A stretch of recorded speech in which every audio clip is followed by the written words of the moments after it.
Okay, we're live, but we're letting it breathe just for a momento because we got to bring on Facebook, get everybody under the MHH tent here, and we will get cooking tonight. Lots to discuss, lots to break down, lots that we missed yesterday. The building the Broncos and Broncos for Breakfast dudes did a good job of it, but here we are. It's the Huddle Up podcast, presented as always by Mile High Huddle, powered by Blue Wire Pods. I'm your host, Chad Jensen, and with me is my fellow football priest, who you know, who you love, as the deputy editor of milehighhuddle.com, Zack Kelberman. Zack, you were pretty open and upfront on Twitter when our great listeners and followers would ask you about Jalen Smith.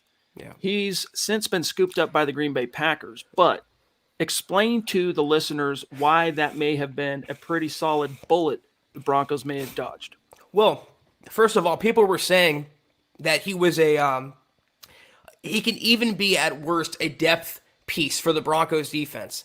And if you've watched any film of Jalen Smith, you'd realize he has nothing left after that knee injury. He literally cannot move laterally. Go on Twitter, go on video, and type in Jalen Smith, and you'll see the plays that he did not make because he cannot move anymore. The Broncos already have a Jalen Smith on the roster. His name is Alexander Johnson. The thing about AJ, though, he is about 10 times more dynamic and 10 times more athletic, and that's saying a lot because he's not that great in pass coverage. They didn't need Jalen Smith. A lot of Broncos fans just recognized his name. They recognized his career at Notre Dame, that catastrophic injury he overcame, and it's the name cachet and the name value. And they wanted to pounce on him.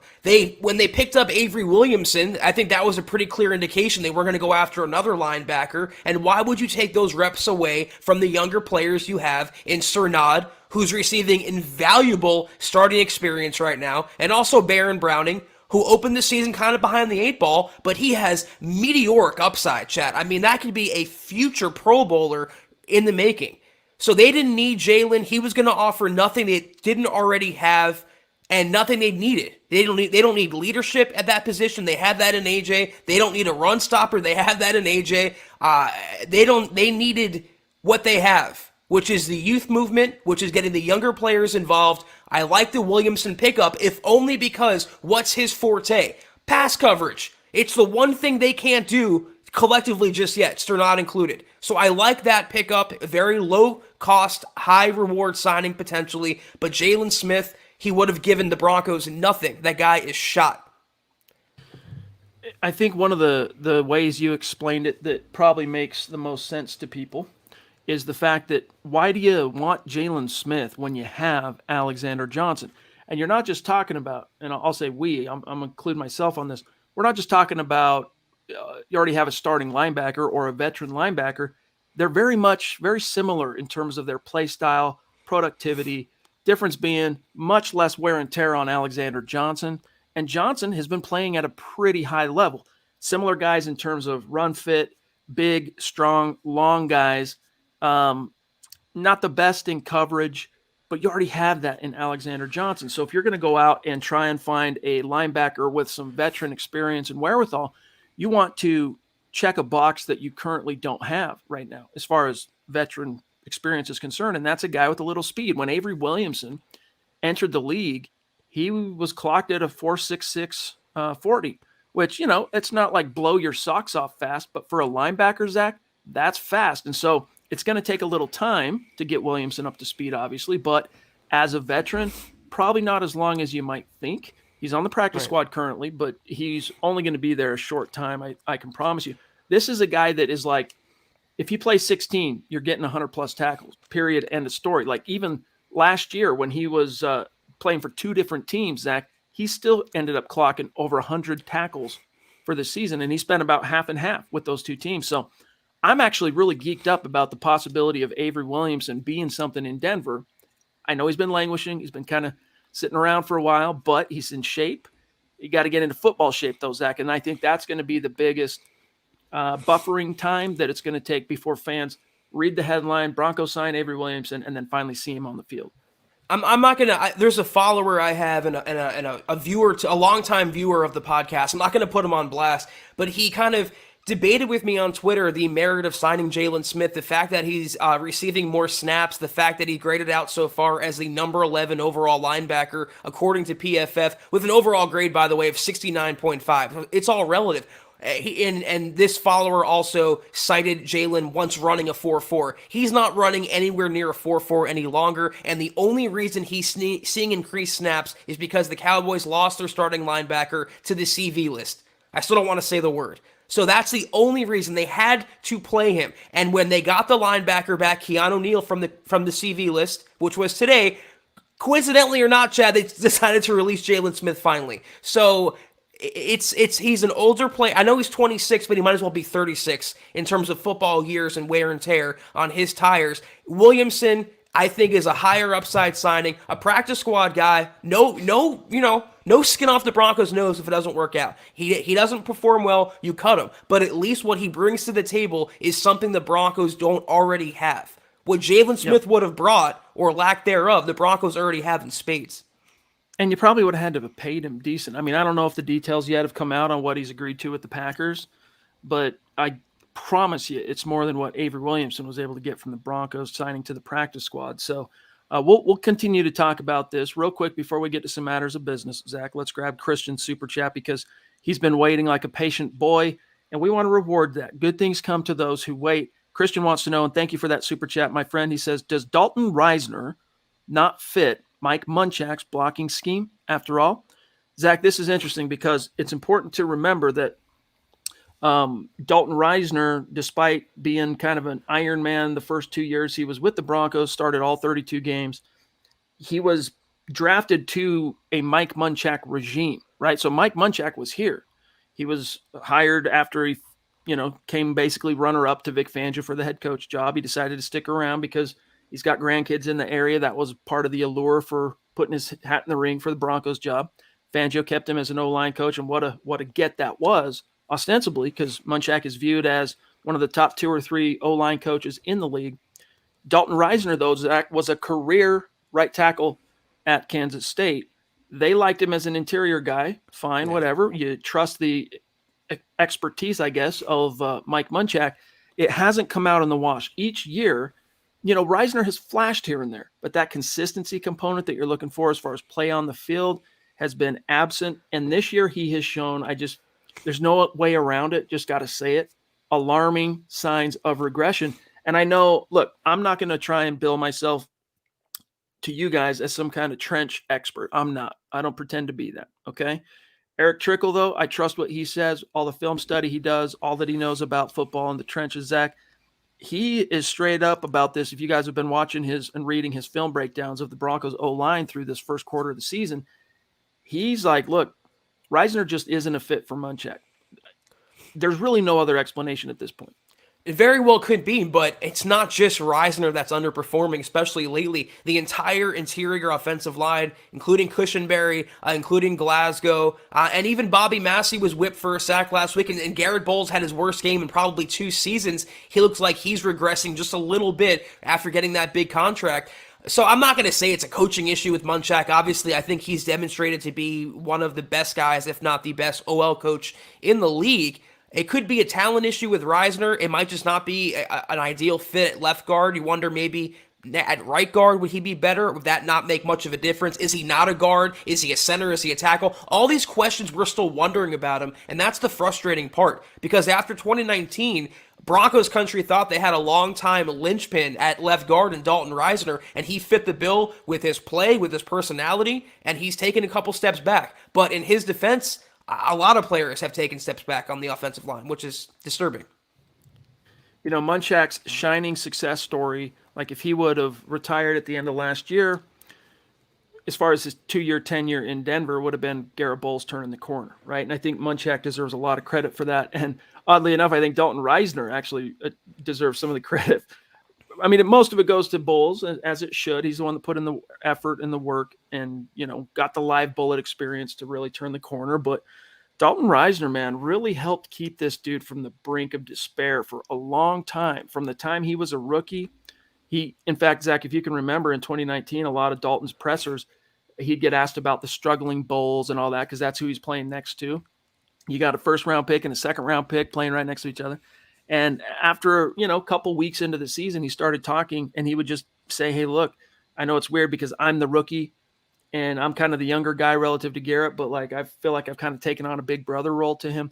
So he very much mentored him from a headspace perspective, from a giving him confidence, keep your chin up, that kind of thing. And it really made a difference. But we'll get to more of this stuff, guys. I see a lot of stuff stacking up in the chat. You also have to wonder, Chad, does that go into it? I mean, given how incompetent Pat Shurmur has looked and how he's a downgrade for all 11 players on the field, quarterback included, you wonder if there was a better offensive coordinator at the controls, would the offensive line and particularly would Dalton Risner be playing better? It's a hypothetical, but one worth wondering.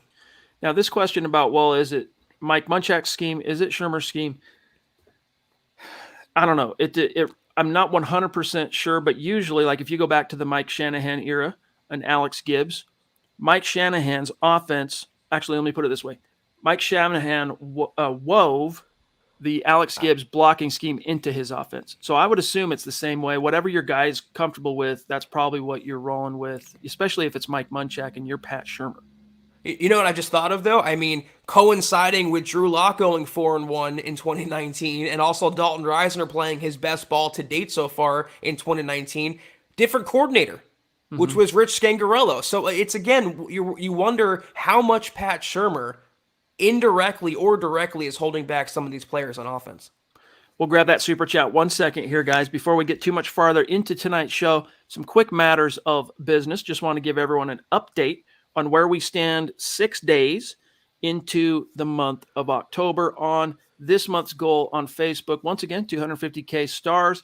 When we reach it, I'm going to use the assumptive there. We're going to raffle off a Patrick Surtain jersey. All right. And the people in the running for that raffle are only those who have contributed to the goal. And as you can see, we are at 8%. So what that means is, we're behind the 8 ball because we're about 20% into the month as far as the days, right? So we got some ground to make up if we're going to do a raffle at the end of this month. And here's, just so everyone can see where we're at, here's who is at the top as far as having the most tickets in the hat. Mama Muti at the top. We love you. Lawrence Rivera right there at 2. Randy Jones. Got a little something coming your way, by the way, Randy, at 3. And let me know when you get your hat. Same to you, Michael, at 4. Josh Shadow at 5. Andrew Baker at 6. Travis Weber at 7, Tim Hoffman 8, David Wilder 9, Pete Middleton at 10. All right, so that's who's going to have the most tickets at the hat up to this point, but we still have a long row left to hoe. And then tomorrow we'll have updated Super Chat rankings because we're going to do the same thing as we did last month. We will raffle off a Patrick Surtain jersey to the top 5 finishers on Super Chat in the month of October. All right, John Figueroa, J-Fig as I like to call him affectionately. Appreciate that, brother. He says, I think we win with Drew this weekend if Teddy can't start. Run the ball, play good defense. That's it. Go Broncos. Hey, you better telegraph that to Pat as far as the whole run the ball thing, J-Fig, because he didn't get the memo last week. But, hey, I got to tell you, if it ends up being Drew, I don't feel too good about the Denver Broncos. I know this is a listing Pittsburgh Steelers ship. Right there with you. Based on the way the team responded when Drew took the field, and Drew didn't play well himself. I mean, even Vic said today, Drew's below average is the phrasing he used, performance. He said, basically, I'll read between the lines here, as much a symptom of the collective, the way the offense was playing that day as anything. So we'll see, my friend. Ben Roethlisberger, though, the rumors of his demise, I'm not quite there yet.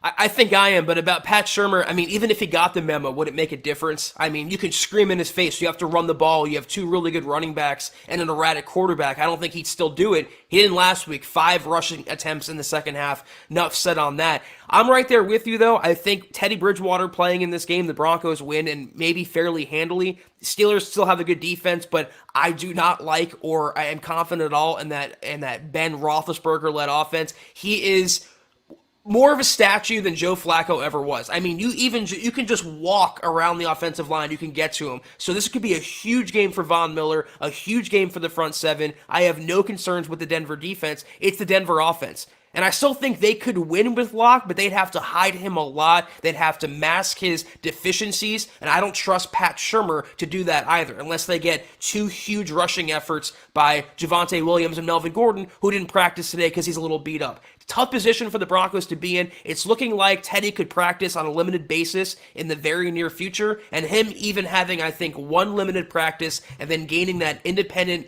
clearance from a neurologist would make him eligible to suit up on Sunday. And if he does, I do like the Broncos' chances.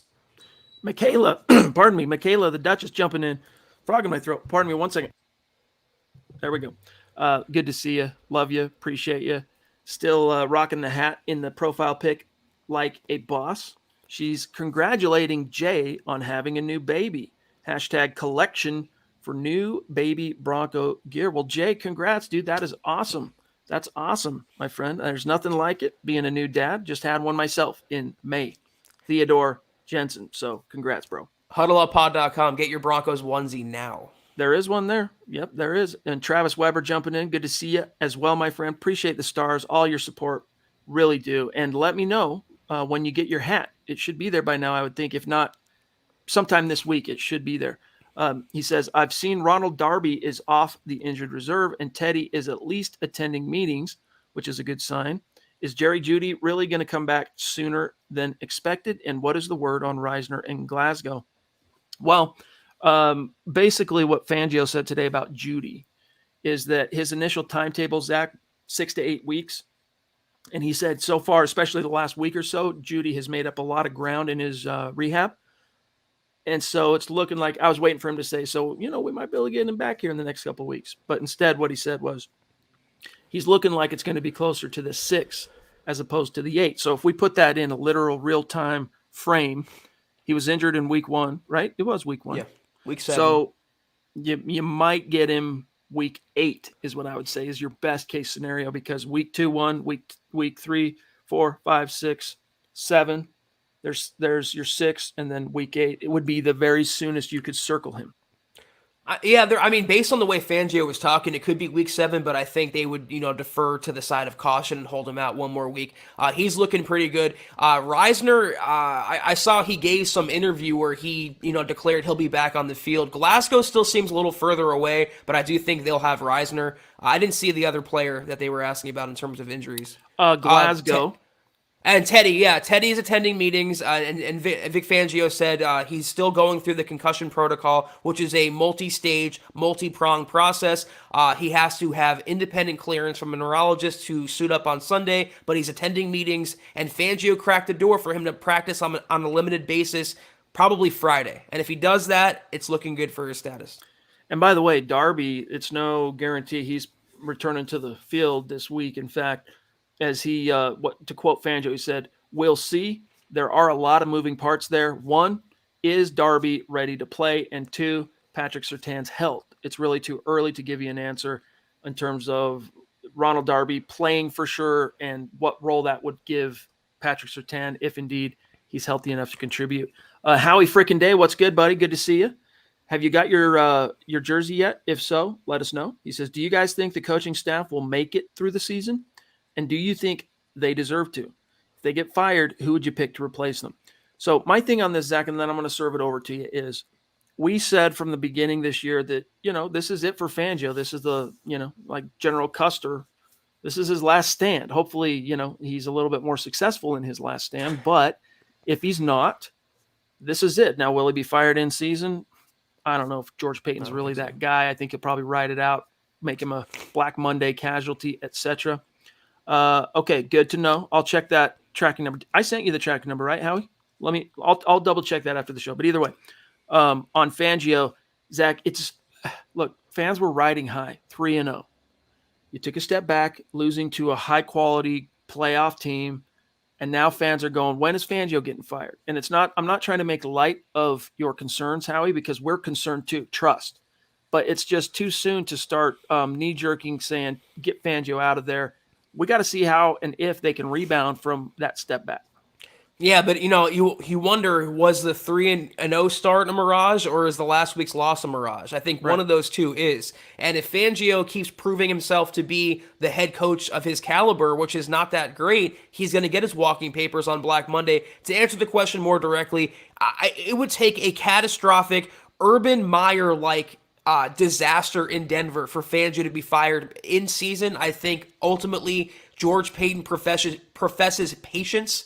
Tough phrase to turn, and I think he's going to wait until after the year to make a decision. But anything short of a playoff berth, and now especially after starting 3-1, I mean, more pressure is on Fangio now to keep that going and prove it wasn't a fluke. But anything short of that, I think, and I think Peyton will be ready to move on and get his own guy in the building. And my preferred candidate, far and away, I would love Brian Daboll, I would love Greg Roman, I would love any young up and coming offensive mind. But right now, Kellen Moore is my guy. I would give up. Maybe not the entire farm, but a lot of things on the farm to get Kellen Moore in Denver. And that means something, guys, because one of Zach's NFL jobs is covering the Dallas Cowboys, as most of you know. And so he's had a chance to really see up close how this cat operates. And if you're paying attention, he's a pretty savvy, creative, kind of cutting edge coordinator. He's very young. Very. But hey, look, Sean McVay, right? What was he, 30? I think he was 30. 30. I think he beat Josh McDaniels, I think, was the youngest head coach of the modern era hired. And thank you for the super sticker, Mo. Hope baby Malik's doing well. Looks like he's in your profile pic. Very cute, my friend. Appreciate you. Kellen Moore is everything that Pat Shurmur isn't. And it's so refreshing to watch that on a weekly basis when you contrast it with Denver. Helps having a franchise quarterback, but just his concepts and his play calling and the fact that they can win on the strength of Kellen Moore's brain is just it's a foreign experience for me to watch, Chad. Very much like the Boise State Broncos of old, living and dying by the brain of Kellen Moore, not so much the left arm. I almost went right arm, left arm. He was a southpaw. Clint, good evening, fellas. I haven't been around in months. Just found out I have cancer along with other medical conditions, but I'm back at least for now. Hey, Clint, dude, thank you for letting us know. And let's collectively, as a community, put some positivity into the universe for Clint.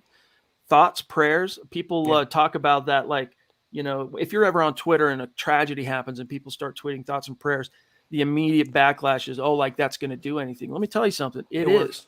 Even if you don't believe in higher power, there is such a thing as I guess I don't want to derail this podcast too much into the weeds here, but bottom line is this. It matters. It makes a difference. Positivity, energy, all that stuff. So prayers up. We'll keep you in our thoughts and prayers, Clint. If there's anything we can do to help out, let us know. Yeah, Clint, I will be praying for you tonight, and please feel free to reach out, milehighhuddle@gmail.com. Let us know if we can do anything. Thank you for sharing with us. Keep a stiff upper lip, my friend. Easier said than done, I know, but you can do it. Here is DeAndre. What's good, DeAndre? Aloha, guys. On to the Steelers. Better execution on both sides of the ball and all three phases. Yes, indeed. The Steelers are interesting. I think that, the message that I heard from all the defenders today that were at the podium were, hey, what do you make of the, apparent demise of Ben Roethlisberger and all this and that? And, is he done type thing? Or how do you account for the Steelers offense? And they just said, look, yeah, whatever. They acknowledged they haven't been playing that well, or at least what you're used to seeing from a Big Ben-led Steelers offense. But their focus is we don't want him that if he's going to turn the corner, we don't want that turning the corner moment to come against us. Yeah, couldn't imagine how hard Fangio would be slamming down his headset, Chad, if Big Ben goes off. They have a pretty formidable offense on paper. They have some really good receivers. They have Najee Harris, who's looking really good at running back. But the offensive line in Pittsburgh's pretty dreadful. Big Ben needs to retire yesterday. I think he's cooked for sure. So it should be an easier game on Denver's defense. But it could come down, like I talked last week, Chad, to coaching. And Mike Tomlin is one of the most underrated coaches in NFL history, and I think he's one of the best in NFL history. And you match his wits against Vic Fangio and Pat Shurmur, for that matter. That's where the difference in a game could come, and you saw it last week against Baltimore, among other things. He was also really, really good in the program as the running back, if you can remember that. Oh, wait, no, that was Omar Epps, his doppelganger. My bad. Casey Nickel, what's going on? Good to see you, bro. Appreciate the super. I'm pitching in here. Time to start buying some billboards. Welcome Kellen Moore to Mile High. Talk about the power of positive thinking and willing something into existence, Zach. That's one way to do it. Dennis wants to know about the status of Michael O.J. Mudia. I'm trying to think. I don't think Who? they talked about him today. I forgot that he existed. No, I think they're bringing him back slowly because up until this point they could have weathered him being on the sideline. But now Surtain is hurt. Obviously, Darby's coming back from injury, so I think the onus and the pressure is on to get Michael O back into the fold. I don't know if he's coming back this week though. No, he's definitely not. They did discuss, Vic Fangio did anyway, Isang Basi today, who's coming back off an ACL suffered halfway through last year. He said of Basi that he's ready to go whenever they need to bring him up, basically. But he has to sit out the first 6 games because he was a pup guy. He was physically unable to perform, and those guys have to go 6 weeks before you can activate. So we have a little bit better beat on where Bassey's at, but it's been mum on Michael O. Yeah. What does that say? Indeed. Kayaka in the house. What's up, brother? Hey, by the way, I haven't sent out the program. I keep forgetting, dude. So I'll get that out here this week. Promise. He says, aloha, brothers and Broncos country. Sorry, I'm late. There were 2 linebackers I had hoped we'd sign, Eric Wilson and Avery Williamson. We got the latter, and I'm here for it. So happy we did not get Jalen Smith. No, thank you. So Kayaka's stoked on Avery Williamson, Zach, and I think there's a lot of good reason to be stoked. As you kind of respond to Kayaka here, I'm going to bring up his career statistics so people can get a bead for inexplicably why this dude was chilling out there. I don't know, but productive cat.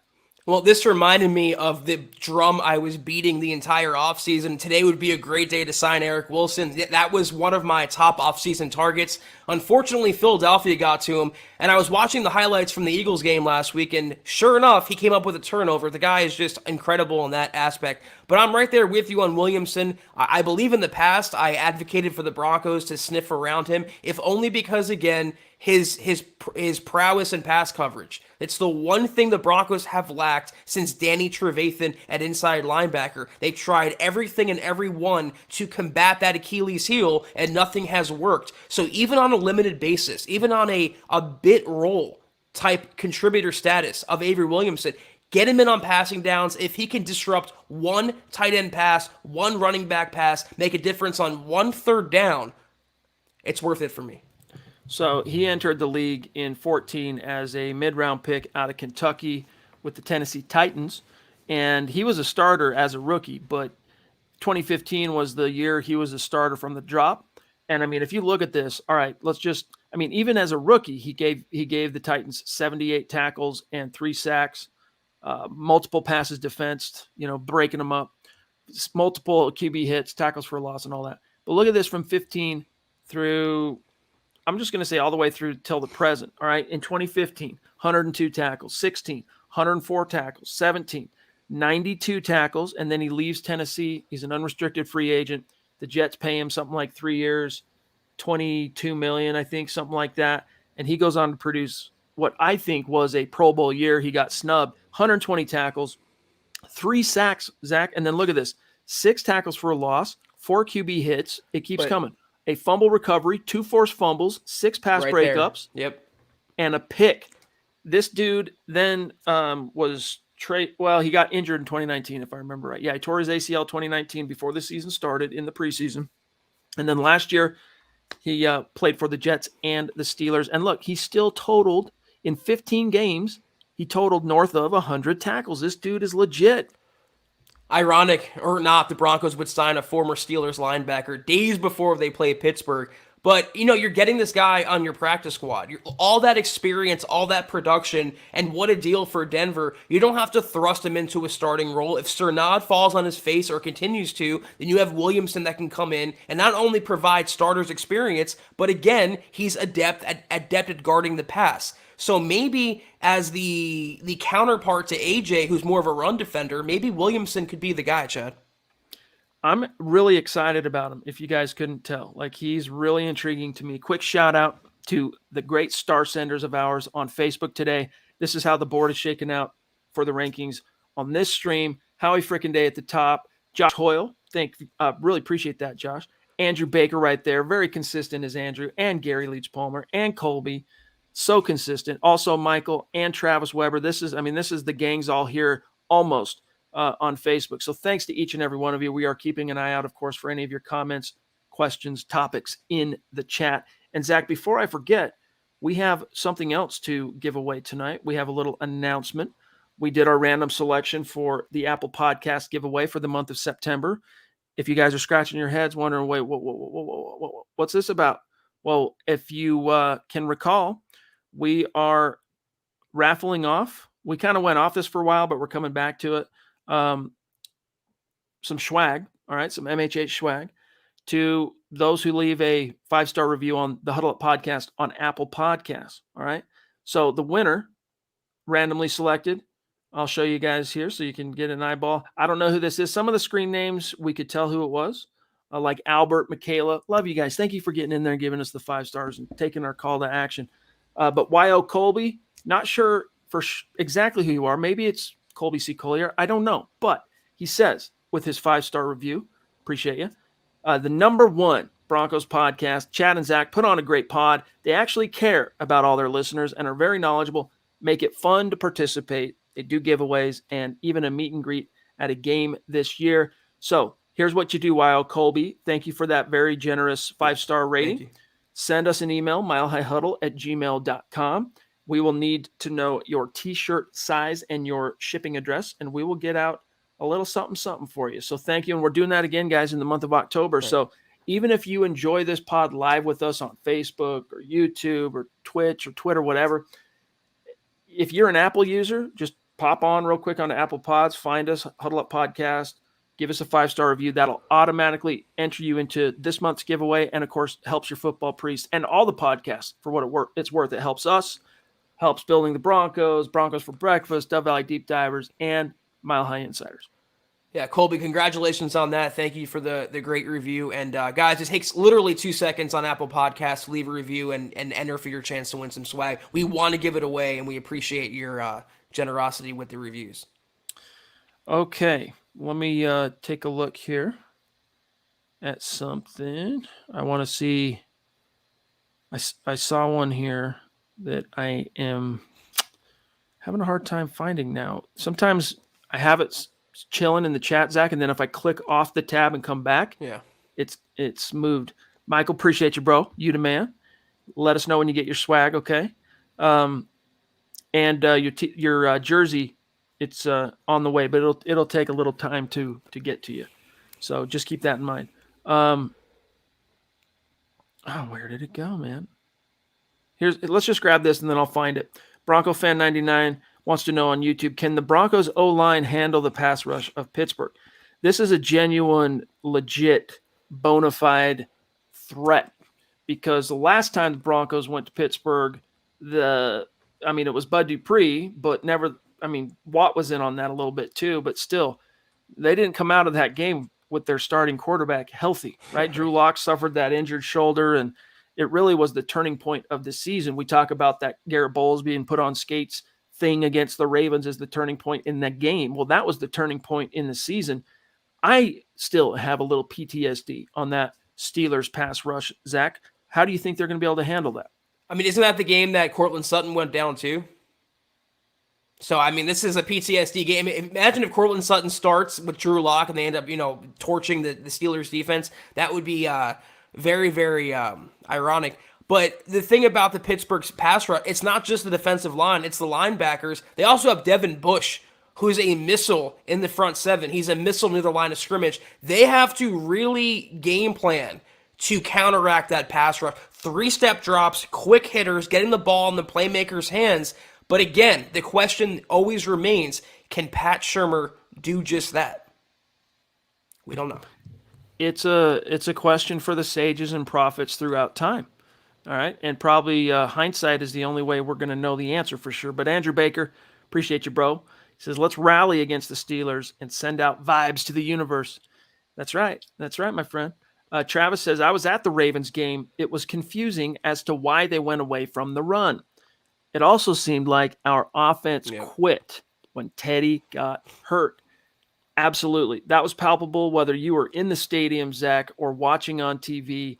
It was very disappointing. I thought that the Broncos had evolved, matured beyond something like that, completely knocking them off their rocker, but it happened nonetheless.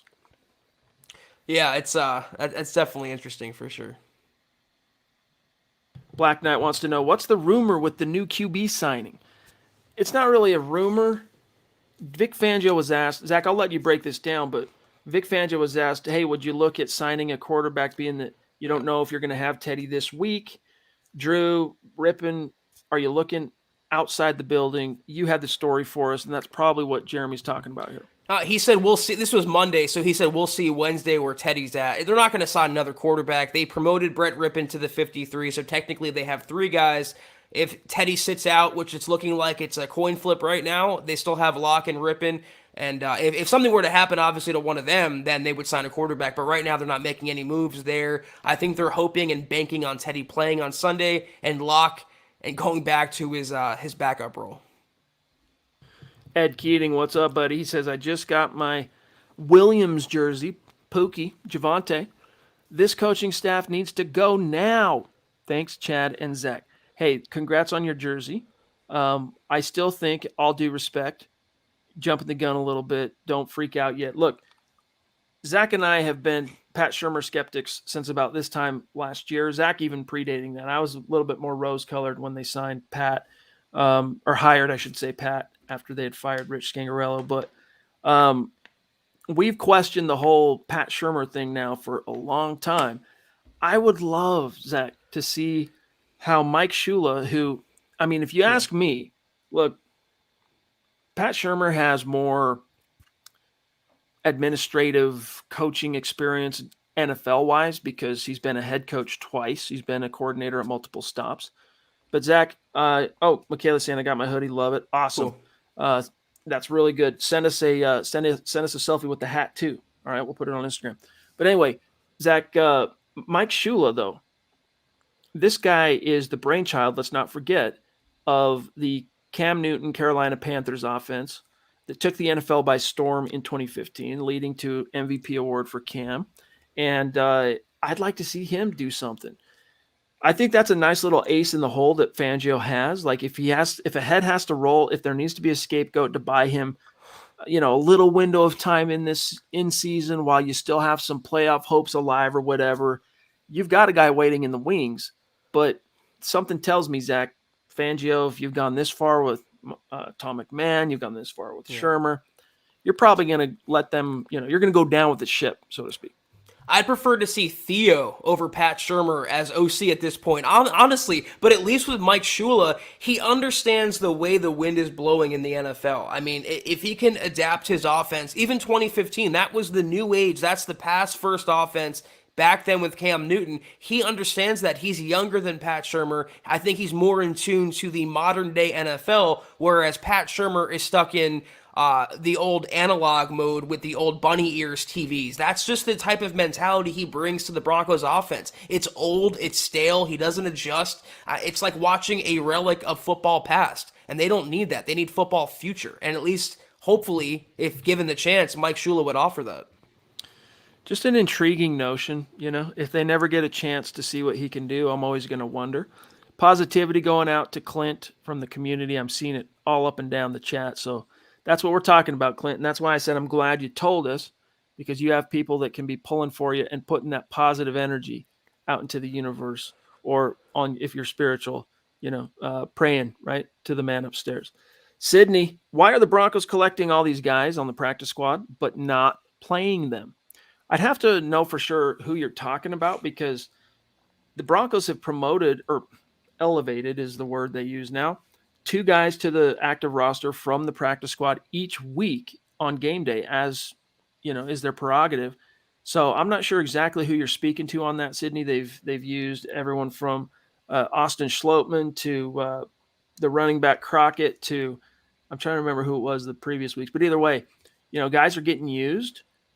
Avery Williamson, though, is a guy that can now be protected, right? Is it 4? I think that you can protect as an NFL team on the practice squad now, 16-man squad. 4 of them you can protect, meaning that because normal rules on the practice squad is, hey, you can have a 10-man practice squad and you can pay them relative peanuts compared to what the minimum NFL salary is for active roster duty. But they are susceptible to an NFL team at any given point coming in and saying, we want to sign you as long as it's to the active roster. And you as a team have no say on that unless you too want to, to avoid losing them, you'll sign them to the active roster like they did with Brett Rippon. But now, since the pandemic, they kind of squeezed those rules a little bit, Zach. You can protect 4 guys on your practice squad each and every week. I would be stunned if Williamson is not a guy that is protected for the next couple of weeks as they get him up to speed. But I don't expect him to be a guy that is just like a mushroom in the dark on that practice squad. He'll be there exactly long enough, however long it takes to get him up to speed.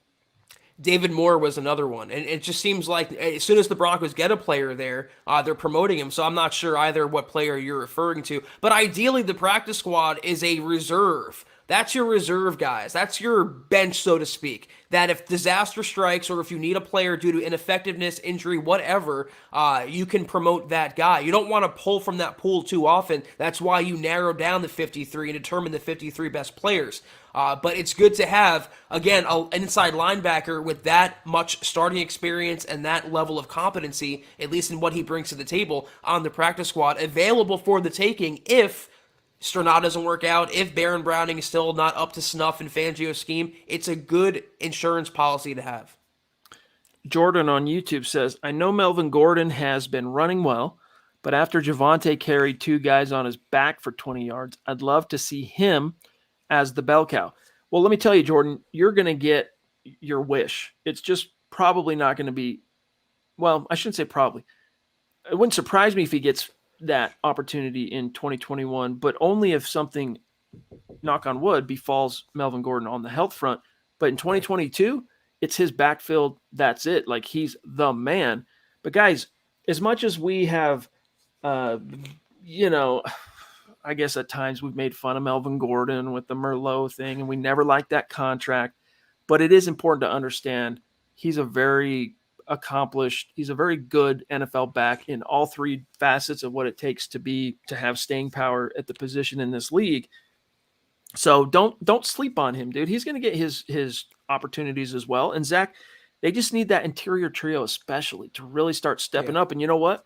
Quinn Miners, who wasn't perfect, but Eric Trickle's got a film piece on Miners' first career start last week against the Ravens coming out either tonight or in the morning. The dude was once again just like a breath of fresh air inside. Was it completely flawless? No. But guys, Quinn Miners is a guy to get excited about, which is why, hey, I love Dalton Risner, the dude. I mean, we've told you guys the story at the Combine, our interactions with him and just the cult of personality that he is. But he's not cutting the mustard on game day, and Miners is. So as much as I want to see that personality on the field of Dalton Risner, I don't want to lose that boss mentality, dude, that Miners has brought in a game and a half. Well, in terms of the running backs, the clock is ticking on Melvin Gordon. The clock started ticking the night the Broncos traded up in the second round for Javonte Williams. You don't do that unless you envision a starter and a short-term and long-term starter. Javonte does things that Melvin Gordon just can't do. And now Gordon's a little banged up. He missed practice today. He's going through the wear and tear of the season. It might be where by default Javonte gets that job and he will not relinquish it, similar to how Philip Lindsay took over for Freeman back in 2018. It's just a matter of time, though, before Pookie is the number 1 guy. And I want to just see more angry runs, like him dragging guys 20 yards down the field. I mean, it's a joy to watch having that mini Marshawn Lynch in the Broncos backfield. Michael, appreciate you, bro. He says Teddy Bridgewater will be back soon, Broncos country. Be patient with his return. We need him for the stretch run. I like Broncos country vibes here on Mile High Huddle on Facebook. Go Broncos. Yeah, guys, I mean, Teddy will be back. If it's not this week, it will be next week for sure. And then, maybe all things are possible for this team once again. And I don't want you guys to think that because of one lackluster half in relief of Teddy, that in any way, shape, or form, I'm like down on Locke as a potential franchise guy, NFL wise, I don't think that's going to come for him in Denver. I think that was, when you move on from a young guy that you drafted once, name another guy a starter. Like, look, how many people come back from that with the same team? There's stories of guys where that happened. They go somewhere else, have a little bit of success, but it's pretty rare. Even then, Drew's time, if it's going to come, probably going to be with another team. But I still have high hopes for this cat. I really do. But it was disappointing to see that off the back foot throw, pick in the end zone. Like, come on, Drew. When are you going to grow from that? Step up in the pocket, my dog. You might take a hit, but you got to step up in the pocket to buy your guys time to develop the route and for you to have the platform with which to deliver the ball with technique. Yeah. I'm not down or necessarily out on Drew Lock, but I'm a little dispirited because it seems like the Broncos have checked out on Drew Lock. Both the coaching staff and the players, they're just washing their hands. And how do you expect to win with that level of mindset in the building when you don't support your own quarterback, when your receiver is throwing tantrums and your coordinator looks disgusted because Drew Lock came in the game? So I would feel more confident if he had a start if he was playing, like, let's say Jacksonville or Detroit, but not against Pittsburgh with that front seven. That's a bad position for the Broncos to be in when they don't believe in Lock, and it seems like Locks also has one foot out the door perhaps. Tough defense coming off a loss. I'd much prefer Teddy to play in this game if the Broncos want to win. Travis Weber, appreciate you, brother. I get it. The Lock train has derailed, but until Teddy is back, he is the next man up. Lock is. I've seen in multiple groups fans saying that if Lock plays, I'm not watching and this and that. And I understand Lock did this to himself, needs to make the corrections, which seems doubtful. But I believe as long as someone is a Bronco, like him or hate him, you support and root for the team to succeed, ride or die, bleed orange and blue. It's sad fans act like this. Yeah, guys, the whole Lock derangement syndrome thing, it's a real living, breathing organism, all right? And it's kind of been battled with some antibiotics. I've never pronounced antibiotics that way in my life. It's been battled with antibiotics, and it's, kind of died off a little bit, but it's starting to come back now, and it's very divisive. We hate seeing it. We have spoken out against Lock derangement syndrome for months now. We're right there with you. That's the correct, I think, mindset. But hey, anytime you start telling someone how to be a fan, man, everybody gets up on their high horse and soapbox. And but I think what Travis said, honestly, goes without saying. I think I'm pronouncing it antibiotics from now on, Chad. It just sounds more classy, so I'm getting on that train. The thing about Lock, this is the proper mindset to have. Root for the team, not the player. And I feel like if Broncos country can pull for the Paxton Lynch era in 2016 and 2017, they can pull for the Lock era if he's either the backup or forced to start one game against Pittsburgh this coming week. But it's unfortunate because the fan base was first down on Drew Lock and out on him, and then the players on the field and then the coaching staff. It just seems like the Lock era is a thing of the past. Howie wants to know, is there a real speed threat wideout left to grab or sign? I feel like this team needs a burner. Howie, I would tell you to go read the article last week from Lance Sanderson on milehighhuddle.com. He lays out 5 options. There's there's a couple, 2 or 3 that you could maybe put together a trade package. But honestly, there's no one out there going to come close to replicating what you had with KJ, So what you signed from that Seahawks receiver, David Moore, probably about as close as you're going to get a quarter of the way into an NFL season.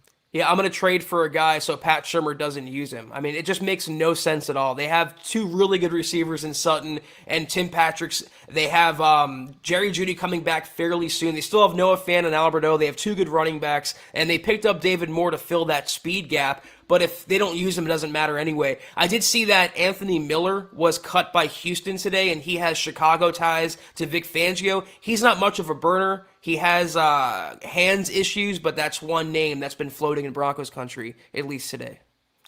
By the way, Kayaka, dude, we got to get you some swag. We like to send out some complimentary merch to our Super Chat superstars who consistently support us and keep this content coming for everybody else.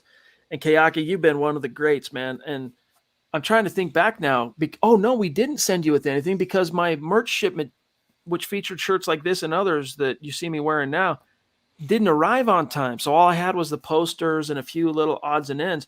So Kayaka, I have your address for the program thing, dude. Let me send you out. You tell me what you want. DM me or put it in the chat. Hat, T-shirt, whatever. Let us send you out a little something because this is something we like to do for our superstars supporting us. So appreciate you, bro. Patrick McCracken, do you think the Broncos should have drafted Devin Bush a few years ago instead of trading down and then taking Noah Fant and getting Drew Lock in the second round? Hindsight, Zach, it's always 2020. Right. To this day, though, I still think that if you ask me, do you want Noah Fant and Drew Lock or Devin Bush, I'm still taking Noah Fant and Drew Lock. And you also landed Dalton Risner, a pick within the lock pick as well. So, I mean, it's 3 players instead of 1. Looking back on it, I would still prefer the Broncos do what they did. I think to get a potential franchise quarterback in the second round because of that trade was great deal making by John Elway. I do submit, though, that the Broncos should have maybe prioritized inside linebacker earlier in the last couple drafts or free agency. It seems like they've ignored that position for far too long, and now you're seeing what can happen if one of the players goes down. And we're acting like Josie Jewell was this all-pro. I mean, he was a stable presence, but they never really had that game changer, so I would have liked to see that guy, whether it's Devin Bush or another player. We have Duke Mondrafon, a newer name that we don't recognize on Super Chat. So, Duke, welcome. Thank you. Appreciate you. He's got a super sticker with a tripped out, acid. We talk about the acid hippo. This is like the acid granny or something. I don't know what it is, but thank you for that super sticker, Duke. Make sure you connect with us on Twitter. I'm trying to make out what that could be. It's like that's as big as it'll let me get. It looks like a pacifier in a teacup with googly hard eyes and black lipstick. Okay. Appreciate I'm starting to trip even now. Yeah, I feel it. I can taste purple. It almost looks like one of those little troll dolls, right? But we are running out of time, guys. We're at 52 minutes almost. So any specific topics you want us to get to, chat, let us know. Put it in the chat here. But Zach, before we go, I wanted to know if you saw this story. Talk about locked derangement syndrome. It's really easy to pile on this cat right now, and the NFL is doing it. DJ Reader. Now, most fans can remember he was the big hot to trot defensive tackle from the Houston Texans in the 2020 free agent period, who the Broncos really pursued.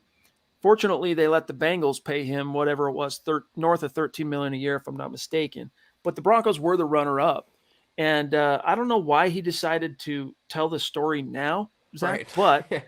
But here's the tweet from Ben Bobby, I don't know. Quote, Bengals tackle DJ Reader, recalling his free agency in 2020, cites a question from his agent when picking the Bengals. Quote, you going to bet on Joe Burrow or Drew Lock? Close quote. Now, remember, they hadn't drafted Joe yet, but they had the number 1 pick. Everyone knew they were going to draft Joe Burrow. So does this not just smack of piling on right now, Zach? It's just so random to me. I mean, you play for the Bengals, bro. Like, calm down a little bit. You're acting like because you won a few games that you're suddenly a Super Bowl contender. Not with your history. So, he's entitled to his opinion, Chad, but that's just the overall sentiment around the NFL with coaches, with players about Locke, and there's nothing he can do in the meantime in Denver right now to change that. It's unfortunate, but not surprising in the least. Disappointing. I mean, locked derangement syndrome is not just a fan thing, man. Like, it's an NFL-wide phenomenon. And it's one of those things where it's like Travis Weber was talking about just a few minutes ago. What if Drew Lock comes out in this Pittsburgh game and lights up the Steelers, has a big day, the Broncos win big? Most of those same the fans, they're going to be like, oh, that was cool, we got to win, but it came against half-dead Big Ben, and he couldn't do it again or whatever. Like, out would come all of the excuse making and negative Nancy BS that I still to this day I don't know what Drew did. I mean, I would expect this almost from like Chad Kelly, because Chad Kelly actually committed a true transgression against the fans by walking stoned and drunk into someone's living room at 1 a.m. on Halloween and getting beaten and chased out the door by a freaking vacuum cleaner. I laugh but every that time. Dude's still a legend in the hearts of Broncos country, many of Broncos country. I don't get it.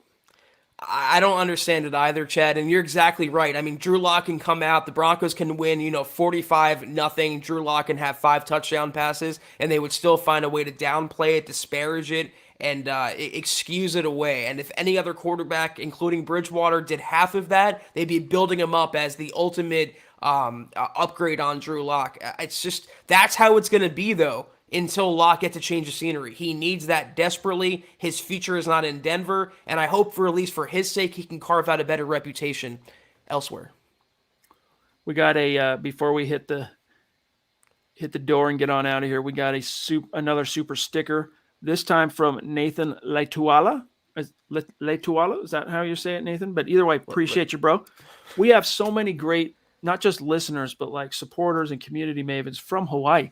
Blows my mind. From Keaka to Dale D-Dub 96734, who we got to meet both those guys at the game. I watched the game with Keaka. I know Dale watched the game with his great wife, Gretchen, and Lance Sanderson and Eric Trickle. I mean, the number of Broncos fans, and I'm guessing, Nathan, just looking at the picture and looking at your comments I've seen in the past, maybe you're not Hawaii. I don't know for sure, but dude, thank you, Nathan, and our Hawaiian community. Love you guys. I can't. That's just the creepiest thing. Thank you, guys. Okay, guys, we're about to dip. Claude, you the man. Thank you. Appreciate you. Good to see you. Thank you for all of your stars and support. But, guys, I think that does it. I think we covered all the hot topics for today. Zach, if you want to go through the rundown, I'll pull up the how we finished on Facebook. Yes, guys, thank you for watching us tonight, tuning in with us tonight. This was the Huddle Up Podcast, and until we see you guys next time, tomorrow night, be sure to follow the Huddle Up Pod on Twitter, at Huddle Up Pod. You can follow the main account for all your Broncos news, analysis, rumors, transactions, and film breakdowns at Mile High Huddle. Get it Chad on Twitter, at Chad and Jensen. Get it myself at Kelberman NFL. Go to huddleuppod.com and get your swag while you're at it. Get yourself, I'm not wearing any right now, but like Chad's wearing, he's the perfect Vanna White for this demonstration. Get yourself a shirt, get yourself a hat, get yourself a hoodie for fall and winter. Everything and anything is in that store. Also, facebook.com/MileHighHuddle. Hit that big blue button, become a supporter. 3 exclusive shows, Kelberman's Corner, Broncos Book Club, Trickle Zone. We appreciate all your viewership on those programs. Also, facebook.com/Mile High Huddle Pod. Like that page. And as we mentioned earlier, if you haven't already, go to Apple Podcasts and leave your football priest, as you see in front of you, a 5-star review for a chance to win some swag each and every month. Get in on that like Y.O. Kobe did. But if you can't do any of those things, do these 3 things that take a few seconds. Subscribe, like, and share this video and every video you see on the MHH channel. It helps us grow and reach more Broncos fans just like you. Just like you, baby. Howie at the top today, finishing. Appreciate that, my friend. Josh right behind him. Colby, who we have now since learned is Y.O. Colby. So cool. My hunch was confirmed. Andrew Baker, Gary Leeds Palmer, the distinguished legendary gentleman himself, Michael Ronquillo, Travis Weber, and Claude Riley jumping in late with some stars. Appreciate each and every one of you. And as Zach said, our weekend content, our premium VIP programming, none of our competitors do that. Everyone goes home on Friday. They call it, and then, they'll work Sunday evening or afternoon, depending on the game. But we keep it turning 7 days a week, not just with these live streams, but with the premium content we produce for our Facebook supporters. And we're going to be passing that laterally as well to a YouTube membership option here in the near future. You've heard us mention that a few times. It's not happened yet because when we roll it out, we just want it to be perfect. So in the meantime, though, as Zach mentioned, subscribe, like, share. And for those of you interested in Broncos Book Club, become a supporter of MHH on Facebook, because we are starting this week Slow Getting Up by Nate Jackson. Now, maybe you're not a big reader. That's cool. Get the audiobook. Or maybe you don't like to listen to things other than this podcast. All good. I'll explain to you why the book's important. But what's fun about Broncos Book Club is we read the book, we get together, we talk about the book. It's fun. It's geeky. If you're a Broncos football geek, you'll love that podcast. And then you've got the hot takes that hold water from Zach every Sunday. with Kelberman's Corner, and Eric Trickle doing his deep dive analysis thing on the Trickle Zone. So appreciate those of you who are consistent supporters, paying that $5 a month to keep the content coming, keep the lights on here at MHH, especially what we're doing on Facebook. So love you guys. Zach, sign us off, dog. Yes, sir. Chad, have a great night. Take care, guys. And as Michael Ronquillo says here, go Broncos.